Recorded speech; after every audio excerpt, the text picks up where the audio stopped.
Hello, welcome to another episode of Gimme Empathy, a podcast about people's lives and habits and thoughts and values and thinkings and feelings and the stuff you find underneath their fingernails.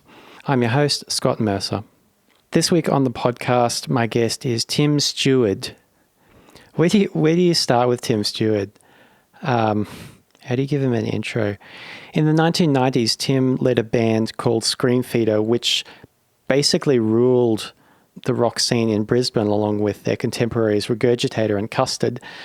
They had huge airplay nationally, toured heaps, played a bunch of festivals.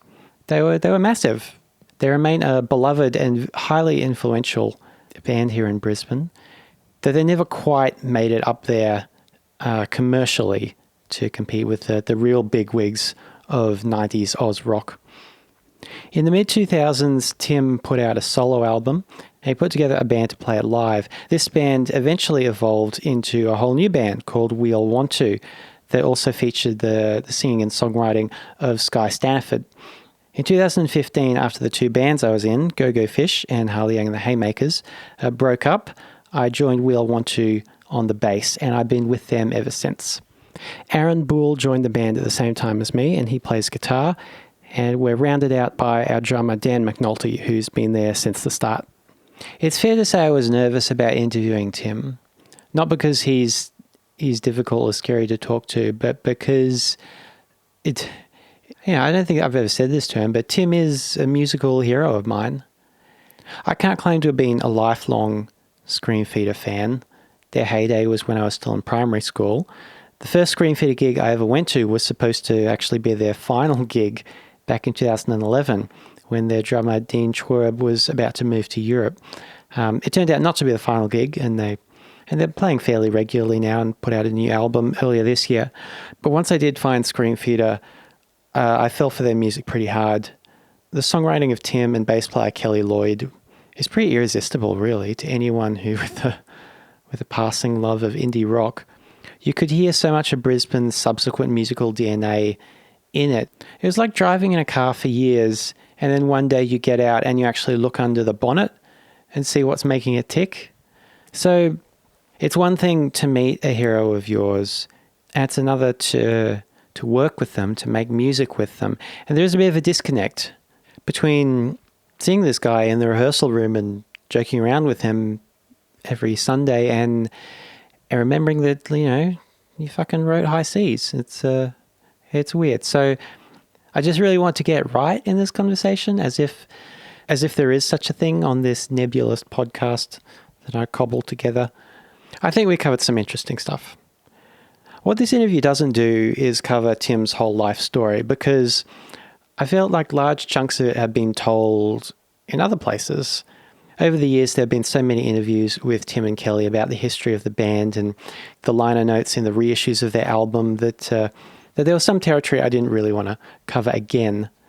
As well as Tim's childhood in London and musical coming of age in Townsville, we talk a bit about writing and recording music. And at the end, I just had a lot of random questions for Tim that I shot at him one after the other with no clear through line.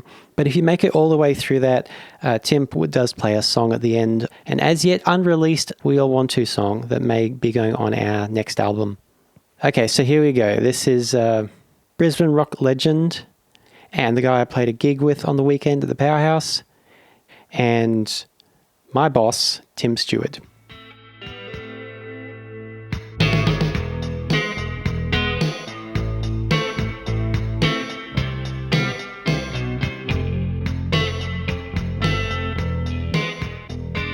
Yeah, we've just got the state library's just paid for all our old shit to be digitised, all our old boxes of tapes and whatnot. So I'm at home slowly going through hours of footage and audio, and we've got so much. It's crazy. We've got VHS. Well, it's been dubbed digital, but a 3-hour VHS cassette of one gig we did at a Sunday afternoon gig in Sydney where we did 3 sets, and we've got it all on video.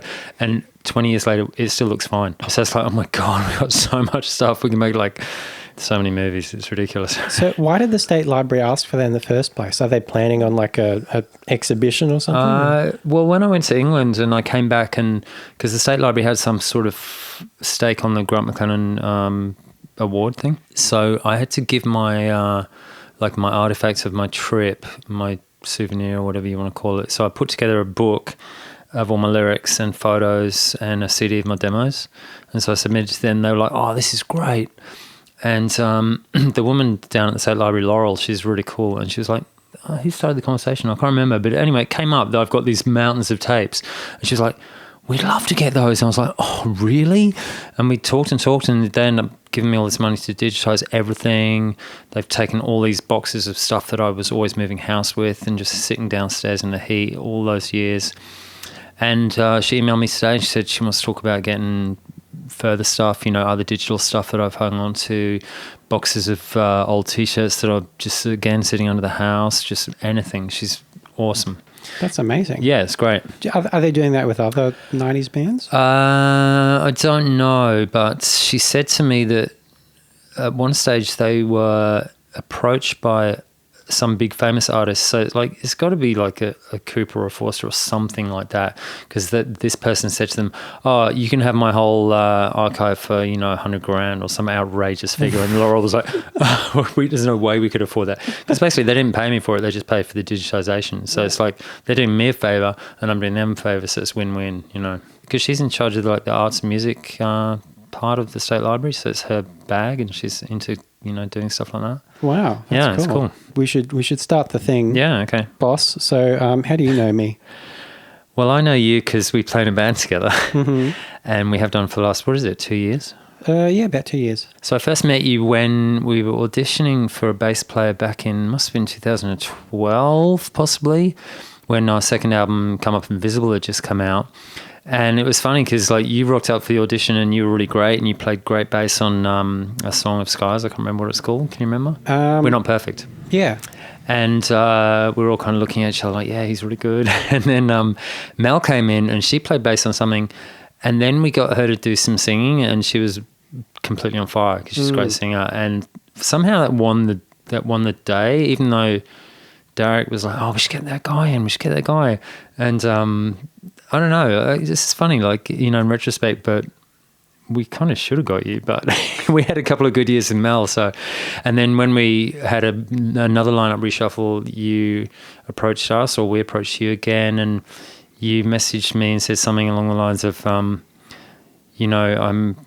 I'm really keen to join the band, and I can carry a tune if you give me a basket to carry it in, or something like that. And I was like, yeah, we're going to get that guy. We're going to get him this time.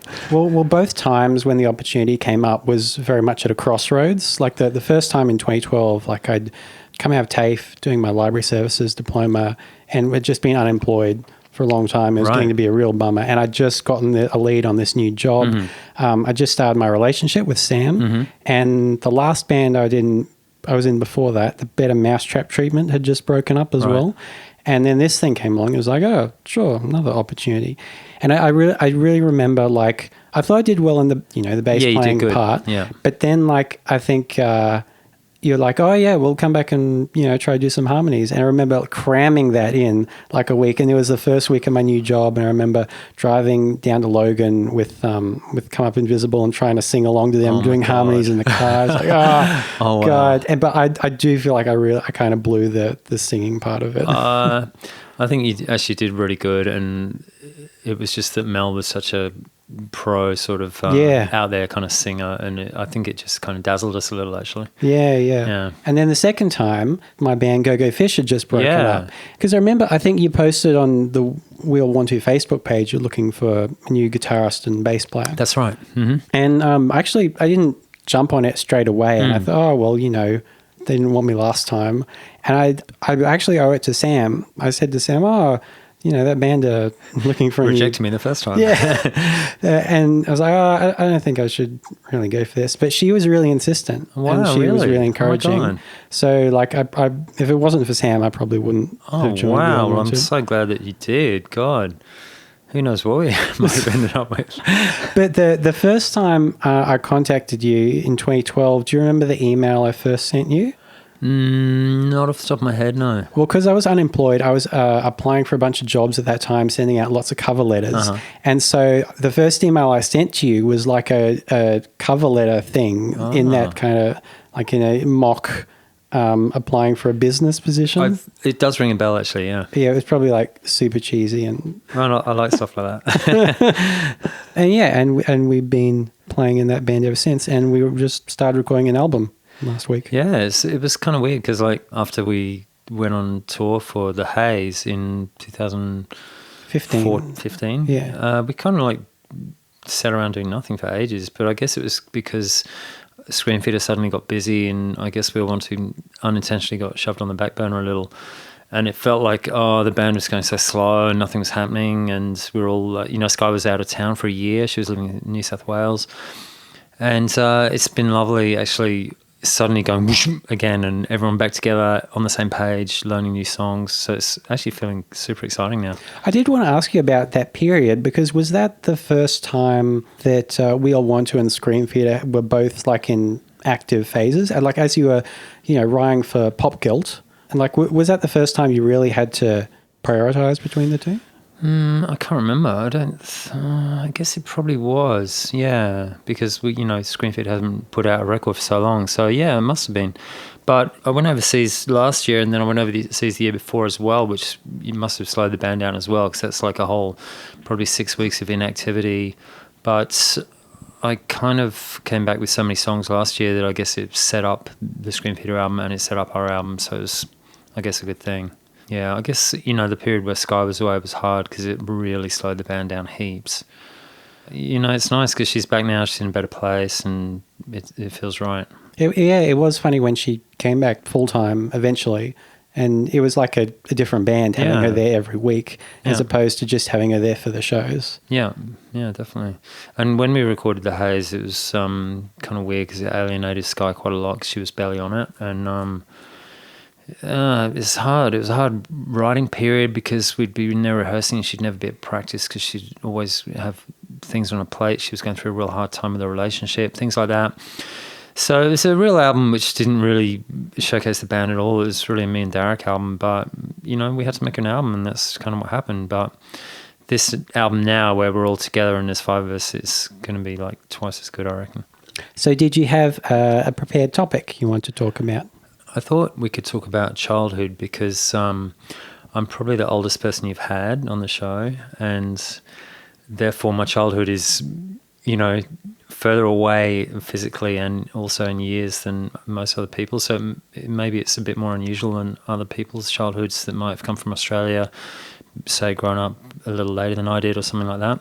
And speaking of the Haze, like that, there's a lot of imagery on that album that feels kind of nostalgic and takes you back specifically to your childhood in England. Yeah, true.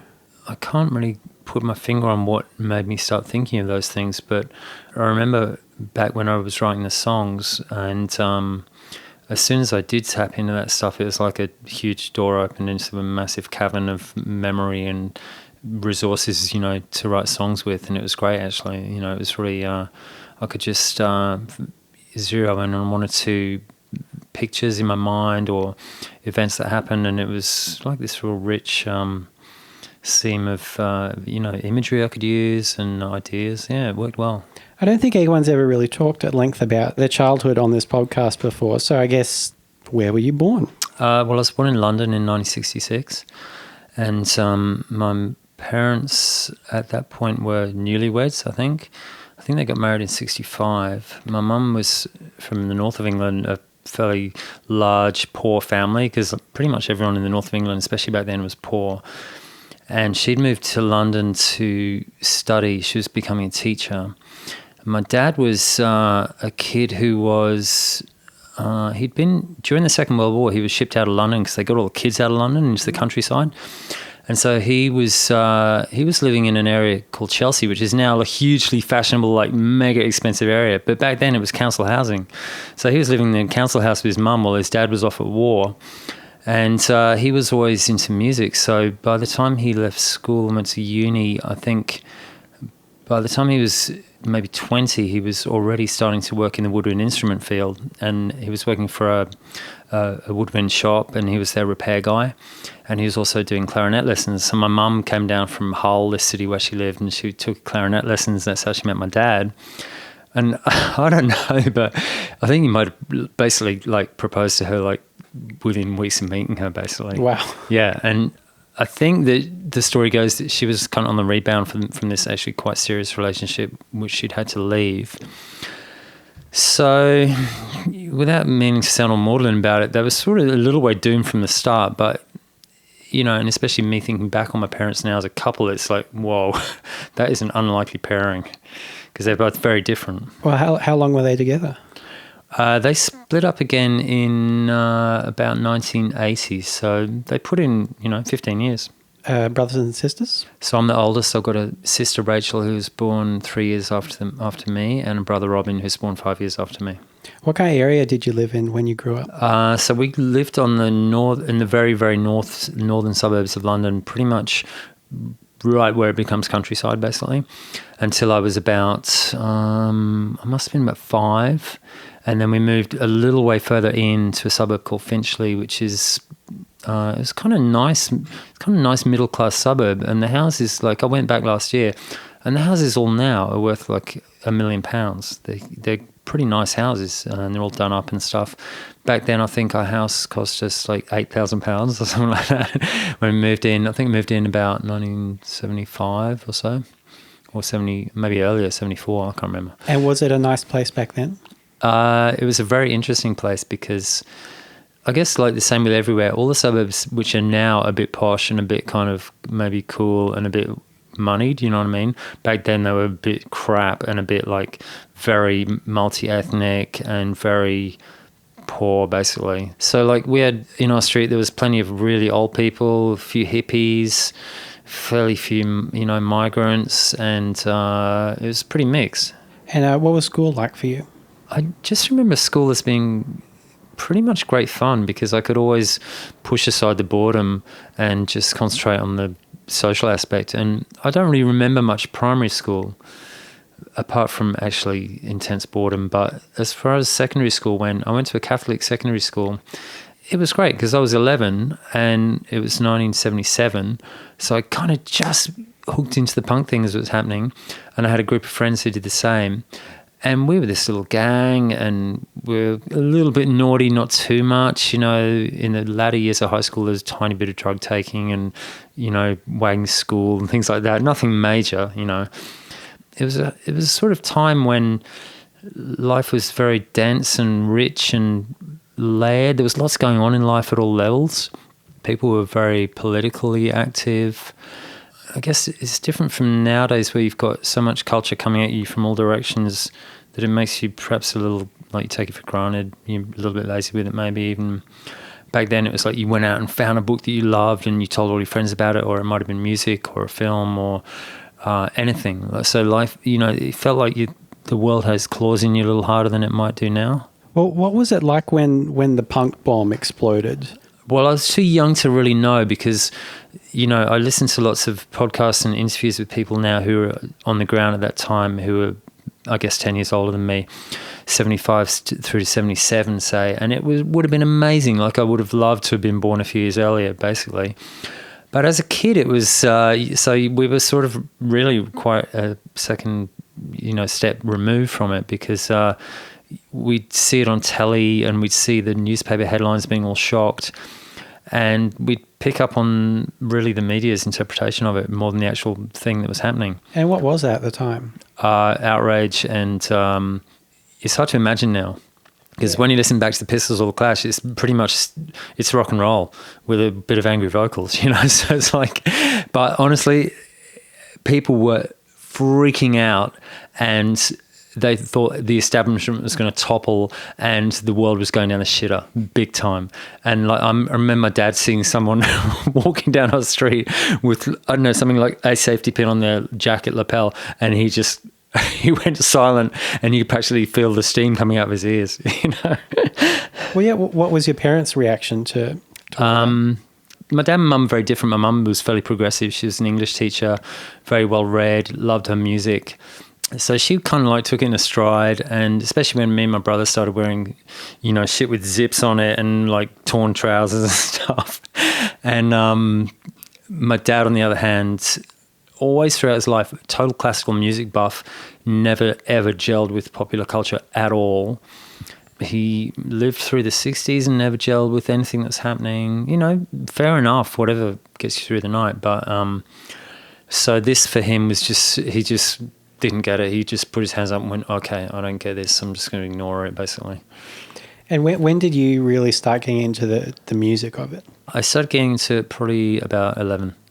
I managed to get a tape probably of Never Mind the Bollocks, and I kind of slightly started to expand my tape collection. Back then it was sort of weird because growing up in those days, it seems like I'm talking about hundreds of years ago, but it feels like so different because nowadays everyone's got so much choice. And when we were kids, there was so little choice, but you didn't notice it at the time because it was normal. But nowadays, like if I'm given too much choice, I'm paralyzed. Like if I look at a menu, it's got more than like 10 things on it. I'm like, oh my God, I don't know what I'm going to order. Or if I have to listen to new music, I can barely do it. Like I really struggle listening to new music. Someone's got to say, Tim, you'll really like this. Go and listen to this. Here's the link. And I listen to it all day long, like on repeat. And I'm like, yeah, I like this. But if I had to find something for myself, I couldn't do it. It'd be too hard. Did you ever sneak out to any gigs? I didn't have to sneak out. I was allowed to go out. Oh, wow. Yeah, because back then there was none of this, like you have to be 18 to go to venue stuff. You could just go to a gig, and if you're under 18, it didn't matter. What were some of the punk gigs you saw? I saw just really small bands like Discharge, The Subhumans, Conflict, just all those sort of second wave English bands. Like I missed the Dead Kennedys, unfortunately, because I got the date wrong, and I was like, okay, I'm going to go and see them tonight. And I looked at my calendar. I was like, oh, shit, it was last week. So you didn't have to like sneak records up to your room, like your parents weren't that? No, I didn't have to do that at all. In fact, my mum, as I said, was really supportive with everything I've ever done to do with music or, art or anything like that. My dad was not actively supportive, but definitely not actively against it. So he just sort of, go, okay, I don't get it, but it's cool. Even to the point where, I was living with my dad in 1986 when I went back to England after moving to Australia. And I was like piercing my own nose and putting shit in my hair and going out every night, coming home real late. He was just like, okay. And he didn't know how to deal with it, so he just didn't. So it was fine. And when did you start making your own music? I remember when I was living with my dad, this was in 1986, and a friend of mine who I went to school with, this kid Nigel, who was the really smart kid of the class, he'd gone off to become a priest in Rome, and he sold me his electric guitar for £25, and it was this Les Paul copy. And I was like, yes, I'm going to get it, and I'm going to come home to Australia and start a band. And I brought it home in my suitcase and started the band. But meanwhile, back in England, I guess I was 20, and I had this job where I worked in a hospital as the food store guy. Like I was in charge of when food came into the hospital, I'd put it in the storage room and then take it up to the wards. And the job was really low stress, so basically I had all day to sit around. So I started writing lyrics, and they're like very Cure-like or birthday party-like, sort of very poetic, pretentious, basically, lyrics. But then I came home to Australia, and I came home in the end of 86 and pretty much moved out of home straight away and fell in with a group of kids who were at the local radio station, 4TTT.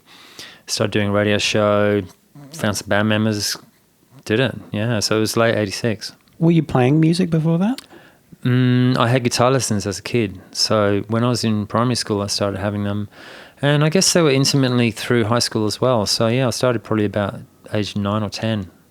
But it was really like, here's A and here's D. It was really 10 kids in a class with nylon string guitars, probably all out of tune. The best they could do was get you to play A and E for half an hour. It's funny you mentioned you had the early job in a hospital. Someone mentioned to me the other day they noticed a lot of your lyrics mention like medical things or set in hospitals. Like there's a beautiful song, not sure if it's going to go on the new album, called Hospital Car Park that you played a bit down in UK. Is that something you've noticed? And do you think it comes from that early job?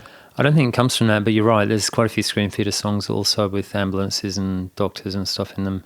I think it's just maybe a bit of a coincidence, or B, just a handy lyric writing tool to fall back on. It's a good source. It's a good little box of images you can open and use. You know what I mean? Everyone's got them, I think. Like Neil Finn always talks about the kitchen. Right. There's references specifically to the kitchen sink on, I think, all 4 Crowded House albums. Okay. And he said in the first 3 it was unintentional. Wow. And on the 4th one, some fans pointed out to him. He was like, gotta have another one of the song on this one. Cool. Are there any other themes or imagery that you've noticed you come back to? Not off the top of my head, but there's probably heaps. Like I always find myself writing the same song again. So, there'll be a pair of rhymes that I think, oh shit, I've used those pair of rhymes 3 times before. Can I get away with it? Yeah. You said you didn't remember much of primary school. Do you remember much of high school? Yeah. So high school was, I did pretty good at high school. Like I got 9 O-levels, which is the one you take when you're 16 or 15. And I stayed on to my A-levels. So it's kind of a little bit similar to grade 10 and 12, but not. I was pretty good at most subjects, especially like maths, physics, things like that.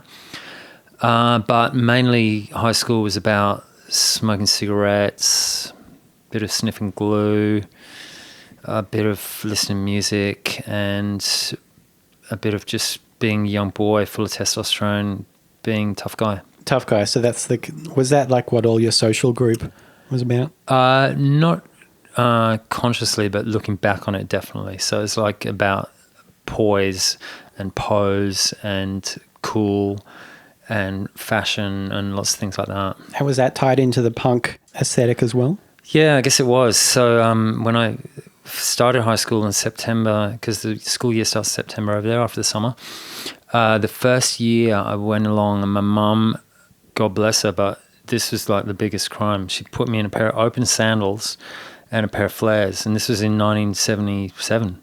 And it was like, oh man. Plus I had a homemade haircut with this fringe that went like in a ruler across my eyebrows and down, and the hair covered the ears, and it was white blonde, and I was the tallest kid in the class. And so it was like, oh my God, mother, how did you do this to me?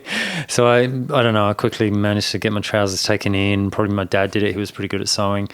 And I found a pair of black leather shoes. They probably weren't Doc Marten shoes, even though all my friends were wearing them. So I was that kid, like I was the trying to hang on kid. Did you have any teachers you particularly liked? I think so. I think it was, you're well and truly out of that era of English schools being strict, and, it was still quite strict, and you did get in trouble quite a bit. But the teachers were, I guess, because it was late 70s, the teachers were all a bit cool and a bit okay. So, I can't remember off the top of my head any particular ones, but I remember never having problems with the teachers. And on the whole, I was a good pupil. I didn't really give them much trouble, even though I was being naughty, out of their eyesight, basically. So we're not going to go chronologically through your whole life. But, okay. We could do a series. Yeah, because Saya might want to do that at some point. But we might go through to Townsville, because that isn't an area that's quite been covered. So why did you move to Australia? In about 1980, my mum's sister Joey left England with a current partner to move to Australia. And my mum had visited her and loved Australia because it was warm and cheap and beautiful. And my mum and dad had split up, and my mum had been diagnosed in 1980 when she was 40 with Parkinson's disease, and that was a bit of a shock. And the cold climate was kind of hard on her, and being a single parent was hard because she was paying the mortgage all on her own. And she was like, kids, I've got an idea, let's move to Australia where Joey is. And we were like, yay! And we just did it. Like, we didn't even think about it. We were like, okay. And I remember going to Australia House in London. We had to get like a little interview, and it was really easy back then. We had one interview and we were in. We caught a flight the next month. And so we emigrated, and it was just, it was like nothing, we just did it. Were you living in Townsville straight away?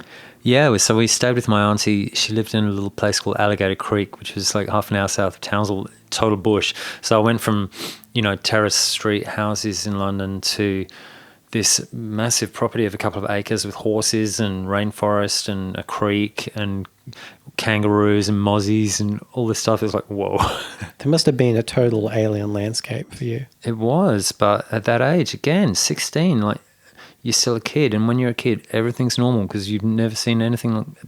Everything's new, so everything's some really crazy new experience is normal because that's what your life's been up till then. So yeah, it was pretty trippy and like hot and weird, but I remember just running with it basically. Did you go to school in Townsville? Yeah, I went to a school called Kerwin State High School, and it was like on the edge of town, sort of suburban high school. And as soon as I started going there, I was like, oh, wow, Aussie schools are really slack compared to English schools. Because basically in English school, if you want to wag an afternoon at school, you better have a pretty good excuse or you're almost certainly going to get in really bad trouble about it.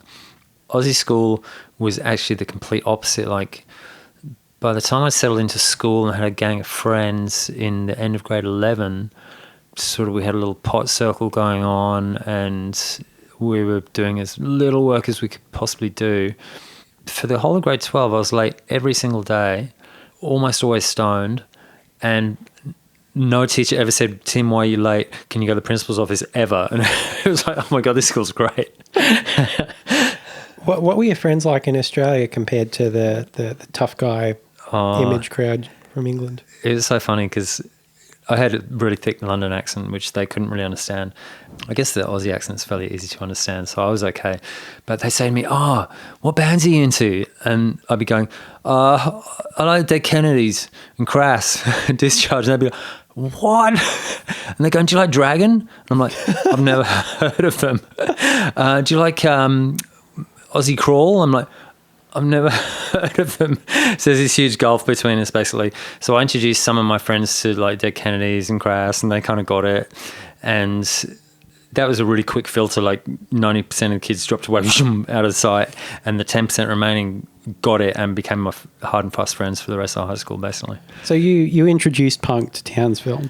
I guess not single-handedly, but I introduced that strain of punk to those people, and yeah.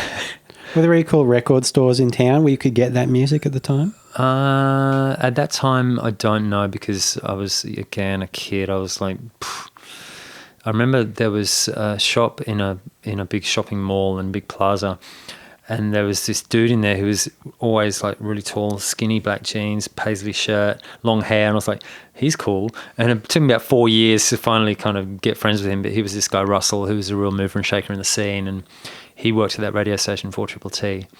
The shop was pretty crap, but I remember seeing this one record, and I go in there and I look at this record and I go, that looks interesting. And then I come back the next week and go, that still looks pretty interesting.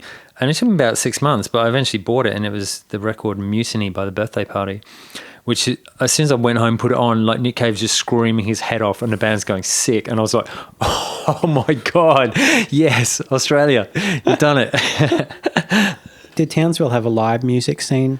Well, this is a period where I was at school, so again, I've got no idea because I was too young. But after I moved back from England in the end of '86, and I got together with that gang of people at the radio station, the station would put on gigs, so they had a couple of clubs in weird little pubs around town. And it was cool because all the freaks would crawl out of the woodworks. You got these weird, like, kind of hippies, but they'd heard of punk, but they hadn't maybe heard so much of it. So it was like hillbilly punky kind of dudes who were like, okay, I've heard there's this single punk, and it's like the music's pretty angry and angular, and so they dressed how they thought that would be, and they played music like how they thought it would be. So it was cool because you got all these bands that were like, what?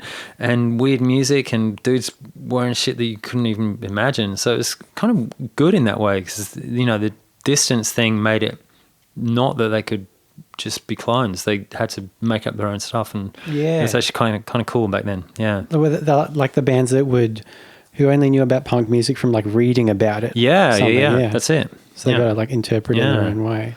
And it was one of those moments in time where, you know, you could tell that people had read about it and they went, oh my God, yes, this is for me, and they knew it before they'd even, you know, heard the music, and that was something I could really relate to. So you come back from the UK and you had all these lyrics you'd written in the hospital. Yeah, I abandoned those lyrics. They're too pretentious. I just started writing more straight down the line punk stuff, actually. So tell me about founding the band. When I founded the band, it was like, it wasn't really the same band, but I've been in my band ever since late '86. So I guess in one way it is the same band, because the songs just evolve through and kind of get dropped off and new ones come in. So the first lineup we had was, there was a big fat dude called Dave who was a skinhead, who was the singer. There was a young skinny punk kid on the drums called Scott. I don't remember who played bass, and I was playing guitar and I was writing the songs. And we were so young, like those dudes were like 15, maybe 16 max. They were all just like loose cannons, like school dropouts, drug guys, up for anything basically. And like I'd bring in the songs and go, okay, this is how it's got to go. The drum beat's just got to go boom, chim, boom, chim, boom, chim, boom, chim, boom, chim. And that was one beat, and that was fine for all the songs. And I'd try and like get that guy Dave to sing the songs. I say, this is how it's got to go. And he kind of didn't get it. And like I therefore drifted into being the singer in the band, and I can't remember if he moved over to an instrument or eventually he left the band anyway. And, you know, one by one, the characters fell away and new ones came in until we had a lineup where Tony Blazers was in the band, because I put an ad in the Townsville newspaper, young, inexperienced drummer required, or something like that. Young drummer required, no experience necessary. And he was 15 when he joined the band. And he was this mouthy little fucker who just gave everyone tons of shit, and he was a total bogan. But he was great. Like, he had this such spunk and, you know, drive that he was unputdownable. So like he joined the band, and we had this dude Cam on the bass who was this like laconic cowboy figure. And we had a little three-piece, and we christened the band the Madmen, and decided to do some recording, do a little bit of touring, that kind of stuff, which for one of the bands up there wasn't done back then. Do you remember playing your first gig?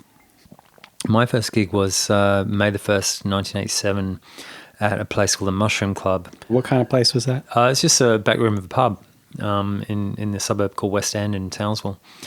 And it was a bit of a dodgy pub. No one really went there. And the radio station said, oh, look, we'll put a night in there once a month. And they were like, yeah, please do. We played, and total amateur hour, like I was shitting myself in nervousness. And I had some of my lyrics like on a mic stand right in front of my face, so people couldn't even see me because like the lyrics were so high. We played and got applauded and stuff, and people were kind of scratching their heads a little bit going, wow, I've never seen anything like that before. And yeah, it was a nice natural beginning for a band, because there's no pressure on us. We could do whatever we wanted, and we were allowed to develop naturally, and, you know, it was a low pressure environment, so it's kind of cool. You say people hadn't seen that kind of thing before in Townsville. What did you sound like? We sounded real scratchy and almost militaristic, basic kind of, you know, just like really very minimal drums, super basic guitar, because I pretty much knew one shape. I was a terrible singer. Like, I'm not the greatest singer now, but my voice is awful back then. It was really bad. So my friends were kind to me. They were like, yeah, it was really good. But Tony's parents, the drummer, I think they came along and they heard us rehearse, and they were like always saying to Tony probably from about mid-80s through to when he left the band in about 95, when are you going to get a good singer in a band? And at what point did you move to Brisbane? So we'd gone on tour to Brisbane, I think twice, in a van or in a car or something. We liked it, and again, we were so young, we had no possessions. We just were like, should we move to Brisbane? And we all, yeah, okay. And we all got our girlfriends, and back then you could just end a lease. It was no big deal. You just moved out of the place, stopped paying rent, and you didn't have to do anything. So we all just jumped in the car and basically drove to Brisbane with all our shit in the back. You know, a few boxes of records, mattress, that was it. We might leave that part of the narrative there, because that's been covered elsewhere. Especially I would recommend Kelly Lloyd's episode of Hearsay with Saya Vogel, which picks up the narrative almost exactly from there. I'd say it would, yeah. So did you have another topic you want to talk about, Tim? Well, we could really change, you know, take a severe left turn and talk about health. Sure. Well, you've had a bit of a big health scare since I've known you. Yeah. Do you want to talk about that? Sure. I was in England last year, and I woke up in the middle of the night, and it was like I'd been kicked in the balls, and I was like, oh my God, ow. And it woke me up really suddenly, and I leapt out of bed and was hobbling around the flat, just going, oh my God, I hope that subsides soon. And you know that feeling, it sort of moves up into your tummy, and it's this dull throb. And I think after like 45 minutes, I went back to bed, but I was conscious of this underlying pain for the rest of my trip for about another 4 weeks. And I got back to Australia, and of course was straight to the doctor, and he more or less literally picked up the phone to the emergency department at RBH and said, I got someone coming down right now. And I walked in, they opened the door and they had me like pants down like 10 minutes later, basically. And cut a long story short, I had a testicular cancer scare. They removed one, but it came back after all that benign. So I'd had a tumor which had like blown up or expanded. That was maybe what the pain was. But it had fizzled out cancer-wise. So I came out pretty good, actually. I was a long time healing, like I was limping around for about 6 weeks because they go in through the front of the stomach. And but I came out of it pretty good, and I'm pretty grateful to have gotten through that one, actually. So that was, it was a little scary, but at the same time I sort of took it in my stride because I've heard that kind of cancer, even if you have it and they catch it early, the healing rate's great and they can really, nail it and whatever. This is a personal question, but had you been checking your balls before that, like you're supposed to? No, never. Like, I'd actually gone to the doctor about 10 years prior because I felt that one was like massively bigger than the other, but she gave him a good fondle and she didn't, come back with anything. She's like, no, they're normal. Yeah, so I mean, ever since then I haven't really worried about it, but I've been a little bit paranoid, like, if I wee funny or if I'm anything to do with that whole area, I'm like kind of hyper vigilant of. And so I've kind of tried to eat a little, like I eat pretty good anyway, so I'm just a bit more conscious of it. Like if I think to myself, I could really have a sandwich now, I'll probably have some celery or munch on a piece of garlic or have some turmeric or just do something that's antioxidant promoting, You seem pretty health conscious now. Have you always been like that? No, not at all. So I've really only gotten health conscious since getting with Ruby, actually, because I guess it's an age thing. Like you suddenly get over 40 and you think, holy shit, I've gotten away with a lot of abuse and I'm still pretty okay. I've got to kind of get on top of it before it's too late, basically. But Ruby's really great because she's really, really into good diet.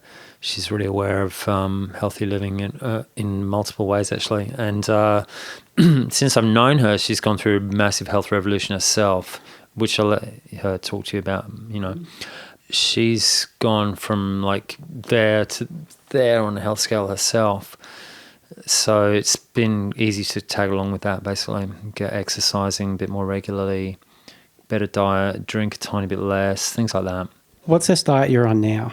The diet I'm on now is nothing unusual, but there's this English doctor we love on telly called Michael Mosley. He's a BBC guy who's a GP, but he's done lots of series about different health things. And he's on the whole sugar is bad train, which most people are on these days. So I'm off sugar, actually, which is good because I used to eat so much chocolate it was ridiculous. And he's into this thing which is intermittent fasting, which apparently it's great for weight loss. Not that I need it, but it's also it acts as a they've done studies where people are they're what do you call it? An increased resistance to cancer, dementia, heart attack, all this stuff. So it's a kind of preventative thing. So I just do 1 day a week where I'll eat only 500 calories. So it's maybe a little bit of smoked salmon on a couple of rice crackers for brekkie, a bit of fruit, maybe a bowl of veggie soup, and that's about it. So it's easy usually-ish to get through, sometimes a little hard. But And how do you feel about having been on that diet for a while? My sister told me I was losing weight the other day and I was like, oh no, because I did this diet. I did 2 days a week of it a few years ago and I started losing too much weight and I was too skinny. It was awful. And I went and hopped on the scales at home, but I hadn't lost any weight, which was good. But I feel pretty good. Like you don't really feel a whole lot different, but I'm really doing it more for the preventative side, actually. And it's funny because you go to bed like completely fixated on food. You're like, oh my God, what am I going to have for breakfast? I'm going to fry up some potatoes, have a couple of eggs, might even get some baked beans or some bacon. And then you wake up in the morning and you have your coffee. You don't even think about food, just as normal. It's weird. As you get older, are you getting worried about Parkinson's?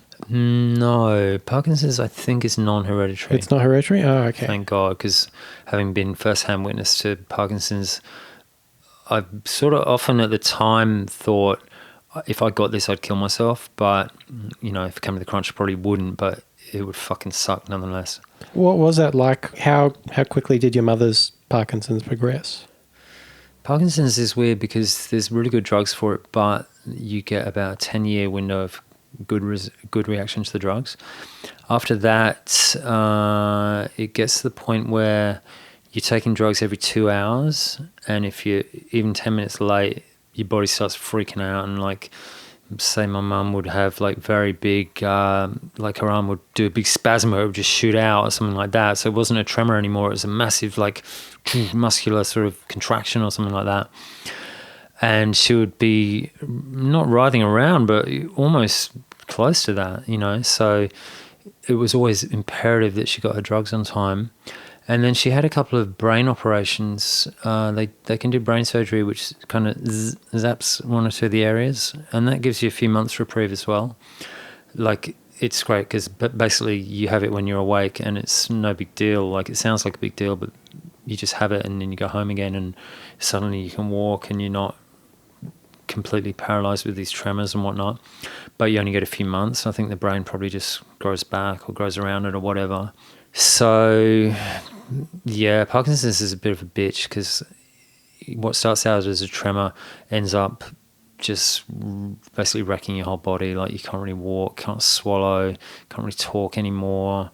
One other side effect of that is that because my mum, she was super young to have Parkinson's, and there was no real support. There wasn't any real community support for her back then. I think things are better now, but so she had to go into a nursing home at like my age, 51, 52, with all these really, really old people who were senile and, you know, half out of it or whatever. And then once she was in nursing home, she just became institutionalized. Her world shrunk and shrunk and shrunk until she was just this person who all she worried about was buzzing for the nurse or waiting for her pills, and it was really sad to see, actually. Is she still alive? No, she died in 2000. Did you get to spend much time with her before she died? Yeah, like it was unfortunate because she was living in a nursing home at Sandgate for most of the time, so I could only get out there once a week. That was for probably a couple of years she was out there. Prior to that, she was trying to live independently in a house in Paddington, which was pretty much failing because, you know, she'd call you up 10 times a day and you had to race around there and trying to help her out. But I don't feel I was cheated out of time with her while she was alive. I just feel that she was cheated, basically, because her life was cut so short. She died at 59.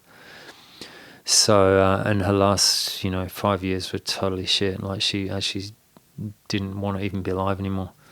And your father died earlier this year. Yeah, he did. That was a weird sort of set of circumstances. He'd had bladder cancer 2 years ago and really fought it and gone through a lot of chemo, and which he hated, and he absolutely hated it to death. And he pretty much said, I'll never do chemo again. But he was given the all clear in January of this year. Like, he went to the hospital and they said, you've got tests that say you've got no cancer in your body anymore. And he's like, yeah, I've done it. Oh my God.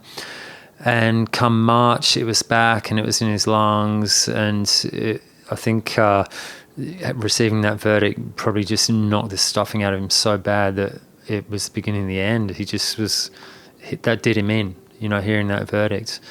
And he went home and he let us know, us kids, in about, must have been April maybe, something like that.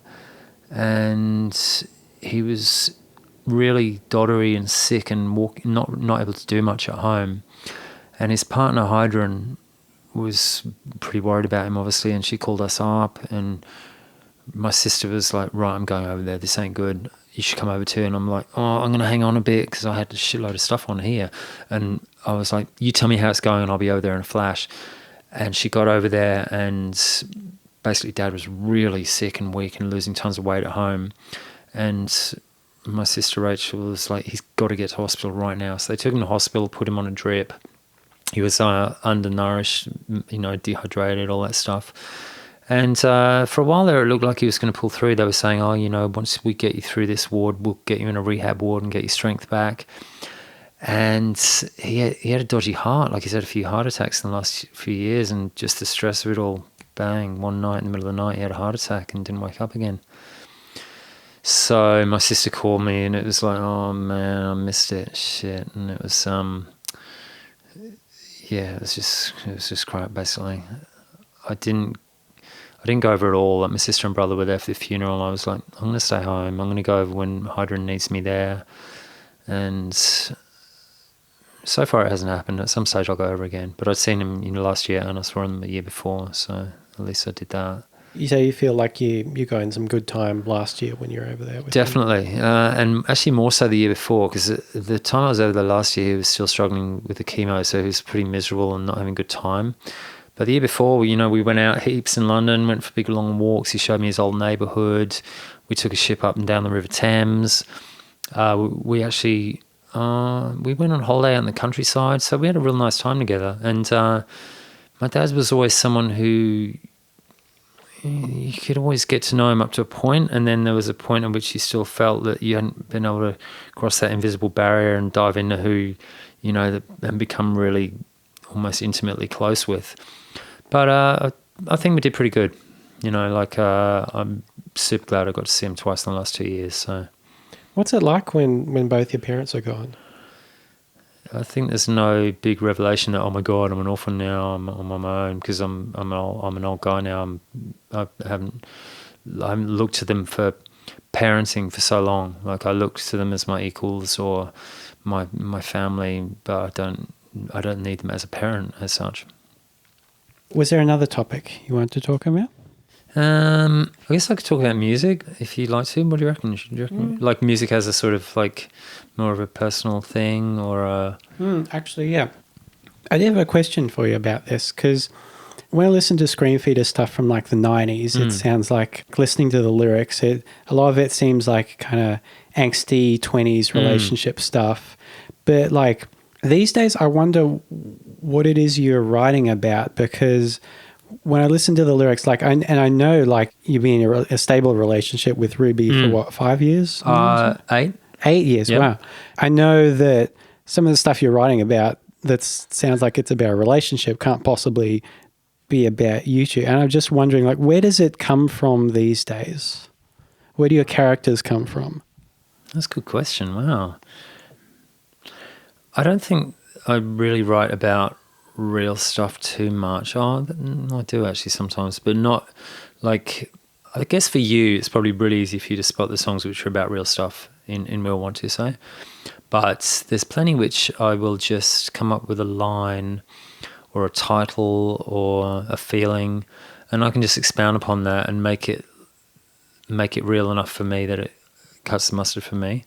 Like when I listen back to my stuff from the 90s, honestly, most of the lyrics are pretty crap, and they were just things I threw together because they more or less fitted the music, and they sounded like they meant, somewhere in that angsty 20s ballpark, you know what I mean? So they weren't really more personal, it just sounded like that? On the whole, yeah. Right. Yeah.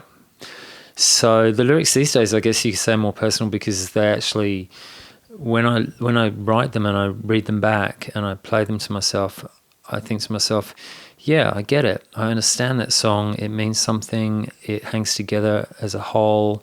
It's not just a bunch of lines that rhyme. And I really take a lot of care of the lyrics these days. And even if it's not firsthand, it kind of doesn't matter if you can make a good song that invokes some kind of feeling or idea, You do collaborations in both Wheel 1-2 and Screamfeeder. In Wheel 1-2, you write with Sky, and in Screamfeeder with Kelly. Beyond like, oh, you should put that chord here, we should put a bridge in here, move that verse there or whatever. How collaborative are you with lyrics? Way less than with the music. So when I get my eyes on someone else's lyrics, I can usually almost always hear how the song in my mind should go. So like Sky's lyrics are great because like she gave me this folder of lyrics 2 years ago and I didn't really look at them, but then I started opening them up this year. And songs like Sad Secret or Complacent, I took one look and went, oh my God, there's a great song. And I just played it and there it was. It took 10 minutes.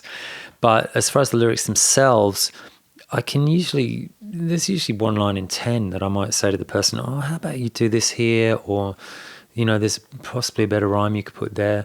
I don't like to stick my oar in too much, but that said, I am a bit of a control freak. Are there any things in songwriting that you've established, I don't do that, or I'm not going to do that? Like, I don't know, chord sequences that are too obvious or stuff like that? That's a good question.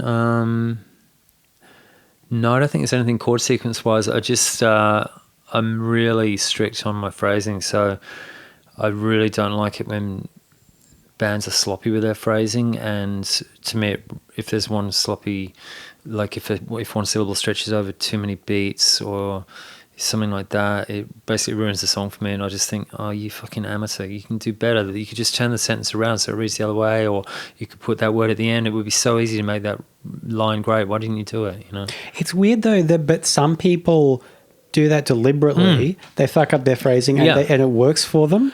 Very occasionally. Occasionally. There's some people who do it real well. And then there's I think the second Block Party album was ruined for me because I hated Kelly's phrasing throughout the whole thing. Yeah. It was just, it was like he'd written all the lyrics first and made the music. And if it didn't fit, he just kept singing the line. Yeah. Whereas some people like deliberately fuck with that. Like I think actually Josh Pike does that well. Wow, okay. But I can't quantify it. I can't say what it is about it that makes it work, but it just does. Well, here's two examples. The band Ash uniformly fuck up their songs with shitty phrasing, and it means I hate them, basically. I can't even enjoy the music whatsoever. But another example is Ben Eli. He's got 2 solo albums out now. His phrasing's pretty unusual, to say the least. But I listen to it and all the receptors in my brain go, whoa, alert, phrasing. And I go, hang on, no, it's okay. He made it work. I don't know how, but he did it. Yeah. So it's like, oh my God, you did it. You're mentioning while we were down in Ukai that you felt kind of ruined from, I think, working really closely with Derek because he would point out flaws like in music. What are some other things that you feel like you're too close to music to appreciate, to enjoy anymore? Well, it's the whole thing of when music went digital and you could look at it on a screen, it ruined music basically. So music was always about listening, and you play the tape back and you can pay as much attention as you like or as little as you like. But if it gets to the end of the song and everyone goes, yeah, that was pretty great, or if you're playing a certain phrase and everyone thinks, is that bass right? And everyone goes, yeah, sounds all right, and then you move on. Whereas you stand there looking at a computer and you go, oh, hang on, look at that. The bass is out of time. Yeah. And it's a nightmare, and it's horror world, and it doesn't enhance the music at all, and it only serves to frustrate people and make every band sound the same and everyone sound like they're clockwork. Sometimes even when I'm editing this podcast, I have to not look at the screen. Yeah. Because judging by the waveform, they really dipped there. I need to, get the volume envelope up for that little bit. But if I just turn my head and just listen, it's like, it's fine. Yeah, of course. It's just the normal variation of a person's conversation. Yeah. And this, like, if I listen to basically the first 5 Screamfeeder albums, which actually, number 5 we recorded digital, but we were so, like, not cluey about it back then that we barely paid attention.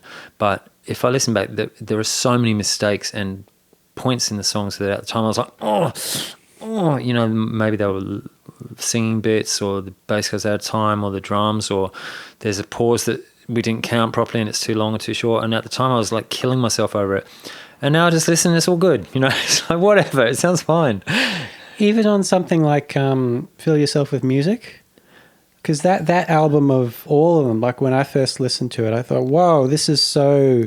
It feels like it's held together with spider webs. Like, especially the singing is so fragile. And like, was that deliberate? Yeah, it pretty much was. So we didn't really have... I didn't have much gear at the point. I don't think I had an amp. Don't remember having a guitar. But I borrowed a lot of gear in Sydney from Wayne. And we were... pretty much, we'd done Burn Out Your Name, which was really mega finicky and heavy, and we paid a lot of attention. And it was just a times thing again. It was Sebado and Pavement. And so it's like... Yeah, it's very Pavement. Yeah, let's go loose. What the hell? And Tony was a solid enough drummer that he played all the songs on the click anyway. And as long as you got the drums in time, it kind of doesn't matter. Like, timing-wise, you can't really stray far off. But vocally, yeah, you're right. It's all over the shop. Most songs are first take. All the backing vocals are first take. Right. I had a lot of, I can't remember. It's not brandy, but it's something similar. Wayne was encouraging me to drink it to loosen me up. And that worked. Oh, boy. And but at the time, it's like, yeah, we got a great vibe. Let's move on, And so I can listen to it and I can look at it through that lens and it sort of seems fine, even though, like, if you actually listen to some of the backing vocals, they're appalling, but it kind of doesn't matter. You know? It's one of those ones, like when I listen to, like you put a few live albums up on Bandcamp, like in solo and duo ones that shows you've done with Kelly. And sometimes when I listen to some of the songs in that setting, it's like, this song sounds familiar, but like, what's it from? It sounds totally different. I'm like, oh, it's off Feel Yourself. It sounds so much stronger just when you're playing it live in that context. Yeah, I guess when you do solo or duo, you've got to hold it together way more than you do with the band. So you've actually got to play it fairly straight. Yeah.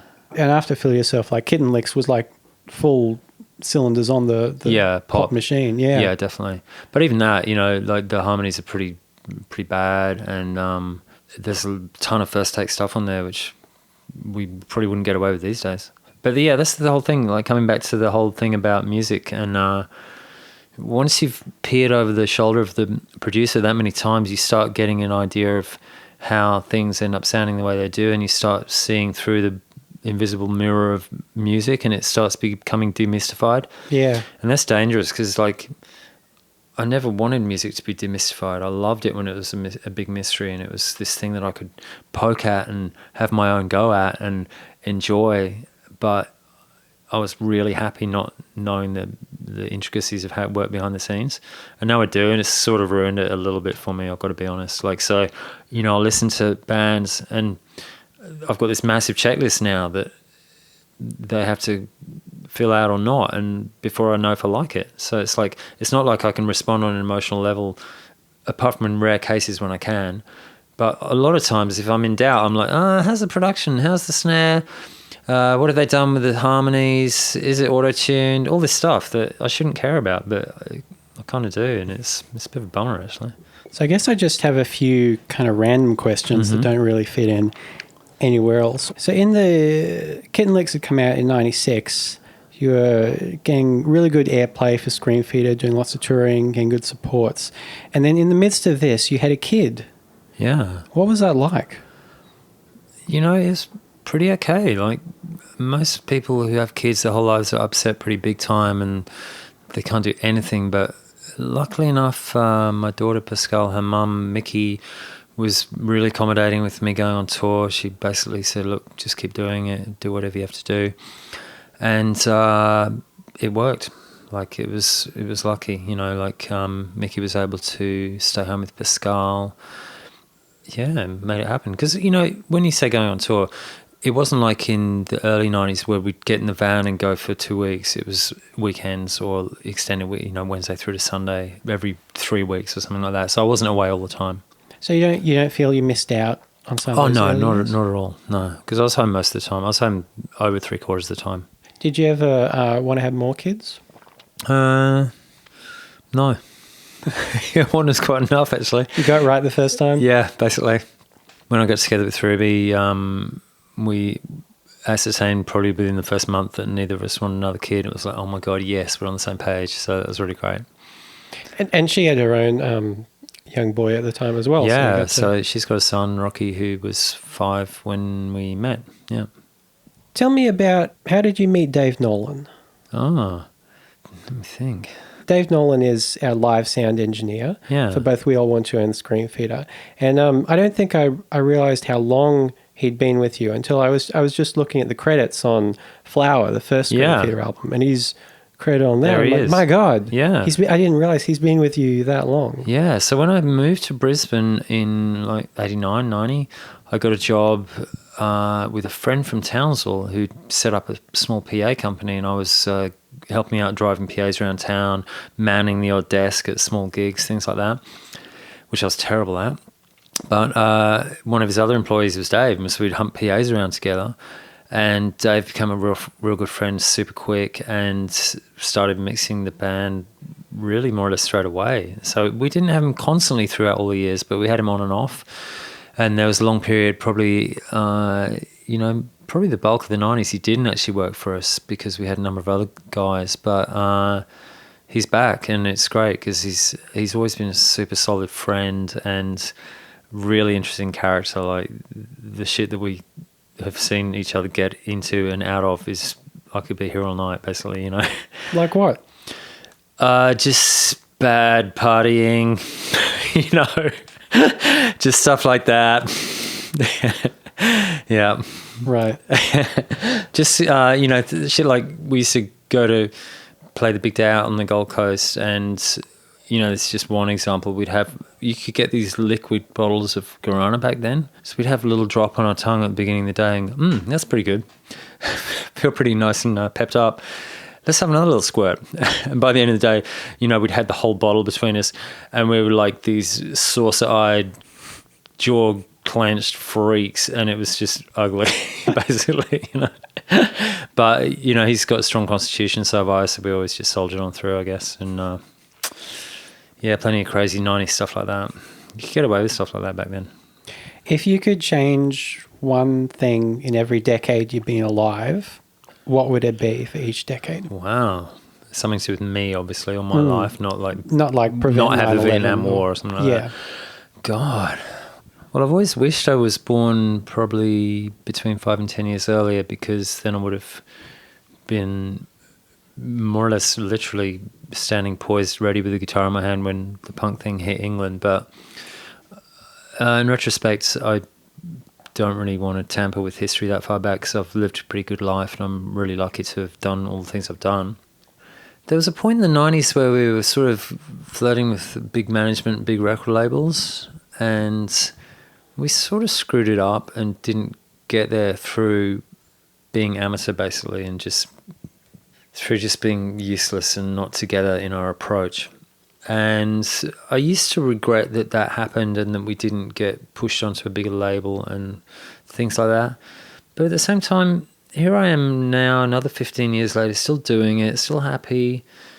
Relationships with all band members are still intact.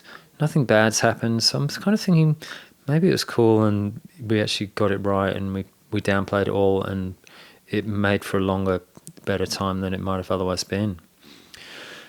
So as far as changing things, I guess the only things I can think of, I can't even think of anything for the 70s or the 80s. I guess the only things I can think of are, you know, coming into being an adult and behaving badly in relationships and with people, like that stuff you can never really feel okay about. So if I was to be able to go back and live my life again, I'd put up some pretty big signs for myself to avoid just being an arsehole, and played a bit better in that field. That's pretty much my only one. Yeah, when you talk about the band stuff in the 90s, because a big part of the Screamfeeder story is that after Kitten Licks, which is like really successful, and then you got stuck in this weird record label deal with your American label who didn't let you put out another album. Yeah, they didn't get around to releasing Kitten Licks till 99, whereas it had come out in 96 over here, I think it was, 95, something like that. And so we had like 20 songs stocked up, ready to record from about 98 onwards. And they were like, no, we've got to run this album for 2 years in America. You can't put out anything new. And we kind of were like, oh my God, this is going to really put a dampener on our touring and whatever. So we recorded a covers album and went on tour with that. It wasn't any great shakes, but it was something to do. And by the time we got around to recording Rocks on the Soul in 2000, we were pretty much over all the songs. But, you know, we made a pretty good effort of it and had a good time, recorded it in a slightly different way. And it was another big corner turn for the band. So it was a real different sounding album, different approach. Were the songs on Rocks on the Soul the ones you'd originally planned on putting on the album for the follow-up? Yeah. Oh, they were? They're quite different songs, yeah. But as well as that, the approach of recording made them much more different as well. So we went to an electronic studio instead of... we recorded with these guys called the Pound System, who are an electronic setup. You know, they're electro dudes, and they kind of like made it all very looped and downplayed the guitars in favour of the rhythm, stuff like that. And the record's got a lot of character. It's a very, very different character to, you know, its predecessor. So it's not really a rock album at all, unfortunately. Got some great songs on it. Yeah, the songs pull it through, luckily, thank God. I never really got Mr. Tuba, but... I guess that's the funny one, because it's like it's a song that should have been on Kitten Licks. It should have been loud and fast and energetic, because live it was quite a, you know, popular song. Like we played it live for quite a few years, actually. I guess lyrically it's like one of those funny McCartney songs. Yeah, right. the lyrics were pretty much straight off a Sesame Street cartoon called Mr. Tuba Yeah. about this guy, which was a tuba in the band. He didn't listen to anyone else's parts, and he just like played his tuba loudly. So it was a real rip-off. Same with Above the Dove, actually. Yeah. That was from Sesame Street. Oh. Yeah. I was just watching tons of Sesame Street at the time with Pascal and actually learning heaps about songwriting, which was fantastic. When was the last time you had to apologize to someone? Oh.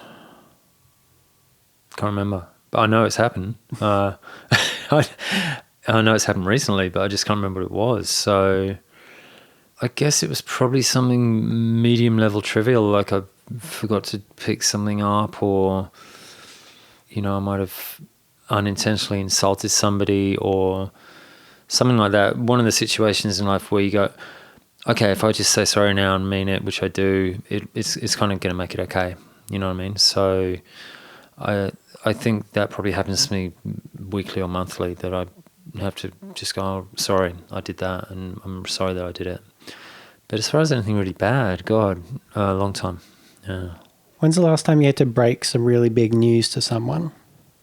Well, I had to call my daughter and tell her about my dad back in May, which was hard. That was pretty hard, like, because Pascal's a very sensitive soul, but she's got a fairly tough exterior. She's pretty positive like me as well, but doesn't take much to break her as well. And she's a little bit, she's a real sweetie. Like, she's soft and sensitive, and she hasn't had that much experience expressing it. So when it comes to express it, she probably finds it hard. So basically, if I tell her anything like that, it just makes her cry instantly, which in turn makes me cry instantly. So it's like a big sob fest, basically. But it's cool because there's no barrier there between us, so I can always get through to her and just tell her like it is. And the other day I had to actually call her up because we've got her cat, and I had to call her up and say, your cat is really, really on the downhill. He's getting noticeably sicker every month. Not sicker, but just really frail and old and scatty. Is Doopsy her cat?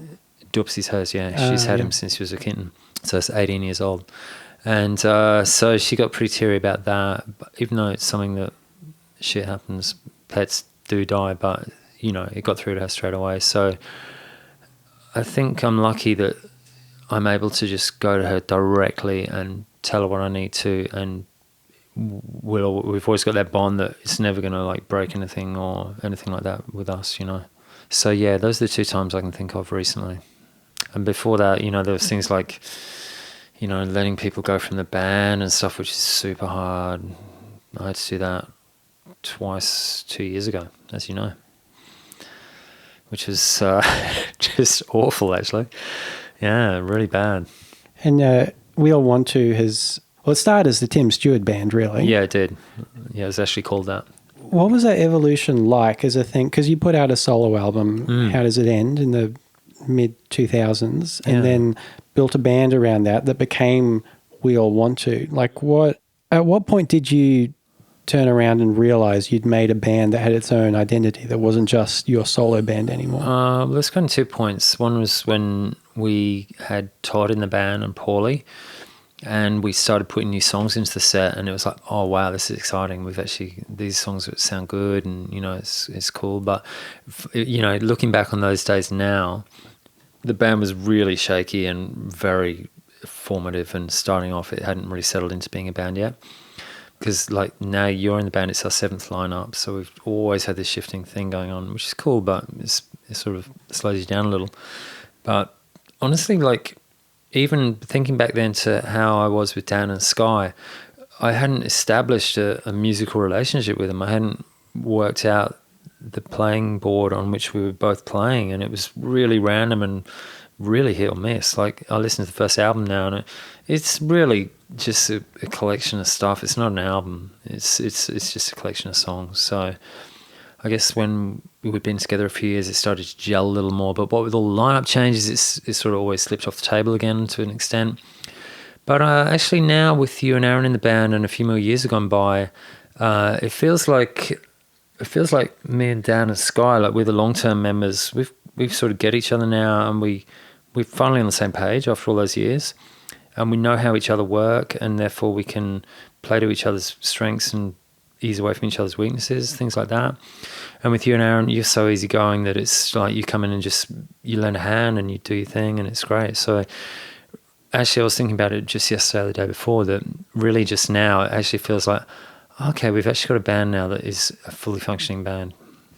You're a listener of this podcast. What have you learned from listening to this? My favourite thing about it is it's been another way of getting to know you. There's plenty of things I didn't know about you before I started listening. And the funniest thing was actually last week's with, I can't remember the Nick. guest. Yeah. Yeah, my friend Nick. It was the first time I'd ever heard you like totally hang absolute shit on someone all the time. And I was like, oh my God, that's awesome. Because like I do that with most people I know, but I guess we haven't broken that little barrier and started doing that with each other yet. Yeah. So it was really cool to hear you do that. And I was like, oh wow, there's another side of Scott. But honestly, like the intro and the outro are usually my favorite bits of the podcast because it's just you, and like it's a thread that runs through it. So it's like I got to know Scott a little bit more last week and now a little bit more this week. It's like when you listen to Mark Maron say, really, it's about getting to know him at the end of the day. And same with yours. Yeah. So if anything, I'd like to hear more in the intro and outro.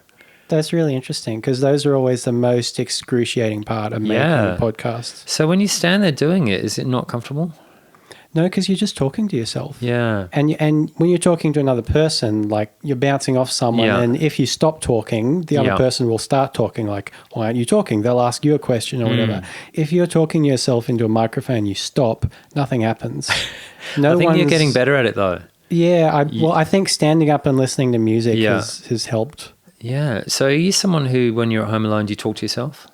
Yes, but not like that. Like it'll be in reaction to things. Like if I'm watching a TV show, like, oh shit, or that kind of thing. Or if I've lost something, like, oh, I put it here, then I do that. Sam used to notice I'd talk to myself, especially if I have headphones on, even if I'm not watching something on the computer, like I'll mutter shit. Yeah, right. Maybe it's just a case of letting the two ends of that spectrum come closer together, because it always... Mark Maron, you feel like he's riffing to himself almost sometimes. But I totally get that it must be pretty hard. Yeah, and I guess Maron, he had 30 years as a stand-up comedian. Yeah, true. In which, you're not talking to no one on stage, but it is a monologue. And it's totally different to radio as well. Yeah. Where you have another person, or at least, there must be, on Fortune there's probably at least dozens of people. Yeah. Yeah. I reckon you should persevere and just get slightly better every week, and just even if you're pretty much taking it as it comes and getting a bit rambly, it's kind of good. Yeah, yeah, because it's because as I said, you're the constant, you're the thread which hooks people in. Yeah. It's such a fine line. Like I've had other people say, that's the most indulgent part. Yeah. Oh my God, I wouldn't call it indulgent at all. It's so brave. Wow. And I love I don't know if you still do it, the bit where you do all the corrections and whatnot. Oh, yeah. That's great. That just kind of depends on episode to episode, if there's anything to correct, really. Or like, if I can be bothered, like, last week with Nick, with all the stuff about the trusts, like, I'm not going to bother looking that up. Yeah. I'm just going to assume he's right. Yeah. But I do like that, because when I listen to podcasts and I know they're saying something that's wrong, I'm like, right. That's so irritating. Or if they're not sure of something and they just assert it as fact, that really pisses me off. I mean, I guess it's just, even if you're telling the story of what happened in your week or something unusual or what happened in band practice or a gig, it's nice to hear, because you're very, very sparing in the information about your radio and music, actually. Yeah. Like you give the bare minimum. Yeah, I only realised like lately I hadn't even mentioned Wheel One to them until like a week or two ago, which is crazy, because like I want to have everyone in the band on the podcast eventually. They're all such interesting people. Tim, do you want to play a song for me? Oh, wow. I forgot to ask you beforehand, but sure. I've got a million guitars. Yeah. Okay. So Tim, what song are you going to play for us? I'm going to play one called Hospital Car Park. It's last minute addition to the Wheel 1-2 album, I hope.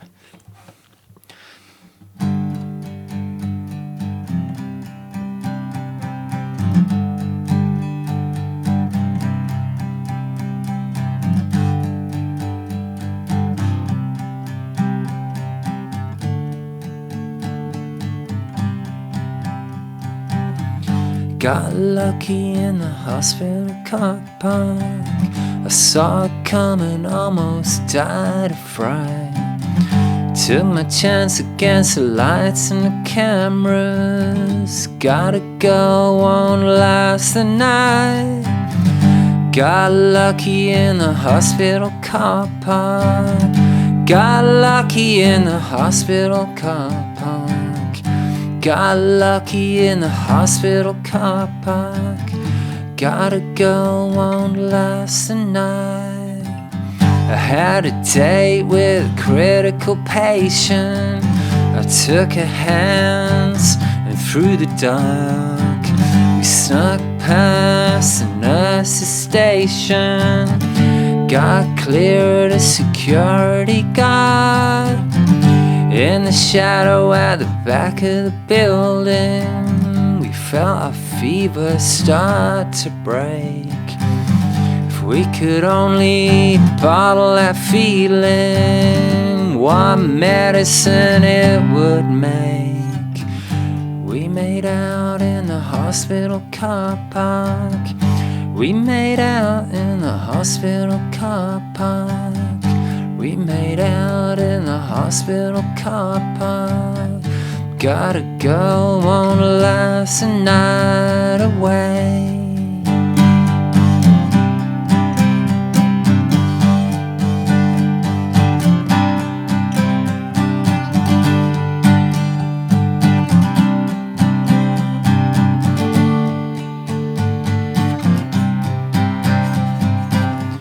Stood and kissed in white cotton slippers. Got laid in the laundry bay. Lost our nerve, we thought they'd miss us. I lost my name tag on the way. Now if you wanna get your pulse back down, we gotta stop rule breaking. If you wanna get those stitches out, you're gonna have to stop shaking. We had a day in the hospital car park. We had a date in the hospital car park. We got lucky in the hospital car park. Gotta go, won't last the night away.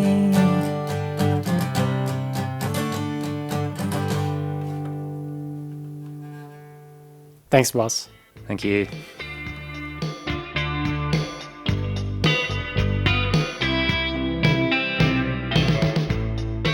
If you want to hear more of Tim's music, and my God, why would you not?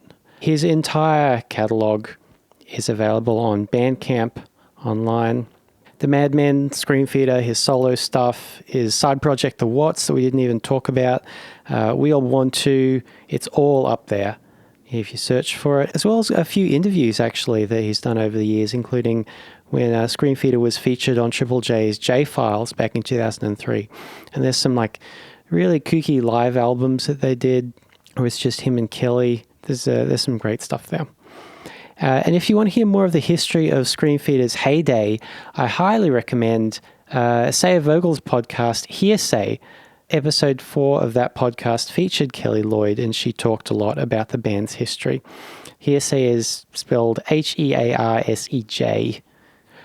Now it's time for the corrections corner that Tim loves so much. Here it is. We only have to correct. They're not even corrections because it's mostly right. But references to kitchens could be found on all 4 of the original Crowded House albums. That is before they broke up and reformed and recorded another 2 albums. So the songs including lyrics about kitchens are World Where You Live from their self-titled album, I Feel Possessed from Temple of Low Men, Weather With You from Woodface, and Walking on the Spot off Together Alone, which is the only one with a reference to an actual kitchen sink. The Screamfeeder album Kitten Licks was first released in Australia in August 1996. So we were right about that. After being resequenced and remixed, it was finally released in America in 1999. It was then remastered in 2009 and then again in 2014 for a vinyl release. Thanks for listening to this episode. Tune in next week for a special treat as I talk to Tim's girlfriend, Ruby Roberts. She's a very interesting person. So if you've had enough of my hero worship of Tim, you might be interested to hear the perspective of someone else in his life. Until then, you can email me at gimmeempathypodcast@gmail.com if you want to say hi.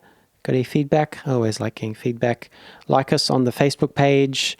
Rate and review us on wherever you get podcasts. Oh, actually, we have another gig coming up. If you want to see both We All Want To and Screamfeeder, we're playing at the Summertime Riverfest next Saturday. That's October 21st, down on Riverside Drive in West End. It's also featuring Australia's biggest duck race, and it's an event to raise money for cancer research, if you want to get to that. For those listening from the far future, this was happening in the year 2017. So if podcast technology still exists in 2018, then you can suck eggs. You're too late. And until next week, stay peddling.